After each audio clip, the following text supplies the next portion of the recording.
Hello, and thank you for joining us. Canadian Prime Minister Justin Trudeau has resigned as leader of the Liberal Party and as Prime Minister. His resignation as leader of the Liberal Party, the largest party in Parliament, is effective immediately. His resignation as Prime Minister will be postponed until March 24th. March 24th is when they hold the elections for the new Prime Minister. In the interim, he has asked that Parliament be suspended until such time as they can choose a new Prime Minister, and that request has been granted, meaning that Parliament will be effectively shut down until March 24th. Unfortunately, I can give you a sort of a basic primer, and we've had this discussion for Americans. The parliamentary system. I am a fan of the parliamentary system for reasons that we've discussed, but the United States does not have such a system. For those of you who don't know, which is a minority in the English-speaking country. England has a parliamentary system. Canada has a parliamentary system. The way the parliamentary system works is you have multiple parties in that system. The parties vote for seats somewhat like, say, the Senate or the House of Representatives. And then those groups vote for a quote, government. They vote for a prime minister who is going to install the people that he wants to and run the government until, for whatever reason, he is no longer prime minister. But we've many times said, well, the French government has dissolved, and Americans in particular, it's always an interesting response, freak out. They're like, what, there's no French government anymore? And it's like, no, it's a parliamentary system. When they say that the government doesn't exist anymore, they don't mean it in the sense it would mean to Americans if the government did not exist anymore. So it's a very different thing. Trudeau's government is going to no longer exist and will be replaced with a new one. It's an interesting time for him to have done this, and we're going to discuss the very little that we know about it. He has said that his, quote, one regret, he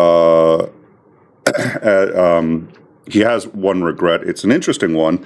I think it's one that affects those of us in the United States even more than him. They almost have ranked choice by de facto in a parliamentary system. And the reason is, if one party does not have the majority, then when they elect a prime minister, what they have to do is build a coalition government. They have to work together with the other parties so that they all can vote on a prime minister they agree upon. This encourages people to work together and allows for people with minority views who otherwise wouldn't be heard to have a voice. This has backfired dramatically in Israel, where Benjamin Netanyahu has been able to stay in power because his party, which is a right-wing plurality